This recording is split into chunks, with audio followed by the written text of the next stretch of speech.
Having made Libby a music box for her birthday, I wanted to make some kind of a box for Ian's upcoming birthday. It took me quite a while to decide what kind of a box that might be, and I decided instead to make him a tote. He has a few tools, I know he can put it in it, and I know he would enjoy putting other things in it and hauling it around. So I spent a few minutes with my French curves and some graph paper and came up with the design for the ends. I took it over to the bandsaw and applied it to some oak. This oak is oak that from the lightning storm about 10 years ago, I had a sawer come in and sawed up what we could salvage, but this is actually pieces that look like firewood. I took it to the bandsaw and quarter sawed it, and was really pleased with the way it looked. After having cut out the ends, I took them over to the bandsaw and sanded to the line. Then I needed to straighten out these boards that were going to become the sides. So I fixed up this little jig and straightened one side on the table saw, and then took it over to the jointer and made that joint perpendicular and flat to the rest of the board. To get these boards this flat, I put that same piece of wood under them and ran them through the planer to get one side flat and then turned them over. Here I'm rounding over the edges of the pieces. I've already cut them out. This wood is about 3/8 of an inch thick, quarter sawn white oak. After I had the edges rounded over, I really wasn't pleased with the edge, so I took them over to the lathe where I have a pneumatic sander that has a lot of give to it, and was able to further define the round over there, running it at 700 RPMs.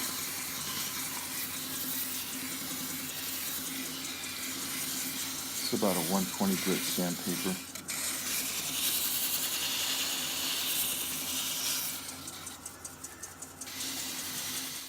I realized that I had made a mistake. I should have cut this angle while the boards were still square, but I failed to do that.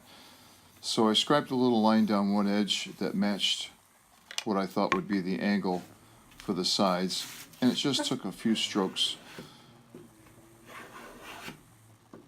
with my block plane here to get that angle to match.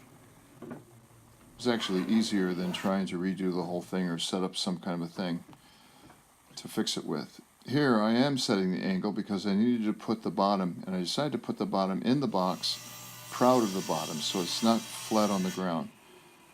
So I put a little piece of 1/8 inch plywood underneath there, I think it was particle board, and then sneaked up on it by gradually taking a little bit off of the line.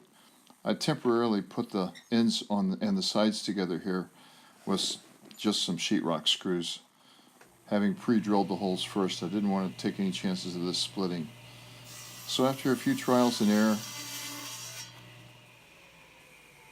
I got it to fit just the way I wanted it to.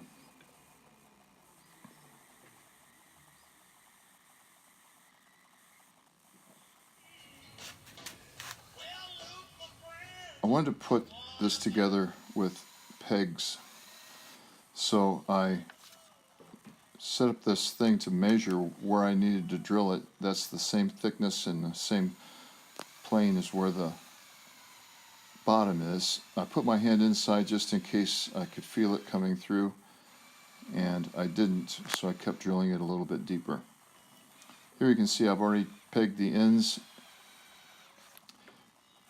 and I want to glue this as well, but I was really worried about putting glue on these small surfaces and what that would affect the finish. So once I had it pretty well pegged together, I knew I wanted to fume this white oak with ammonia. Here's where I made a mistake. I cut it a little bit high, so I drilled it out with an 1/8 inch drill bit, or 1/4 inch drill bit. Went over and in the same piece of wood, cut out a plug, popped the plug out, and once I found it on the floor, I was able to take it over and put it in. It's barely noticeable in the end product. This crack, however, is somewhat noticeable in the end product, but you can't feel it. You can only see it. So I set up this little fuming jig. I put the whole box, no glue, inside. I did this outside because this stuff really smells. Put a couple of totes here together. Filled up a little half-pint jars with the ammonia. Put another tote exactly the same size and clamped them together.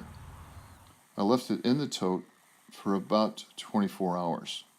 And in my excitement, I failed to videotape taking it out of the tote. But it was quite a bit darker. And then, as Norm Abrams would say, it's time for some assembly. So I put it together, wiping off all the glue, and I was really glad I fumed it before I put the glue on, because it was really hard to get the squeeze out. Once I had everything cut out, I also put it in some clamps. Took it out of the clamps about 2 hours later and blocked off those little nubs. Here's the finished product. You can see the crack there at the end. I think it came out pretty well, though. I love the way the contrasting ends and the sides just had to do with the fuming. Well, I hope he enjoys it, and I hope you enjoyed watching. See you next time.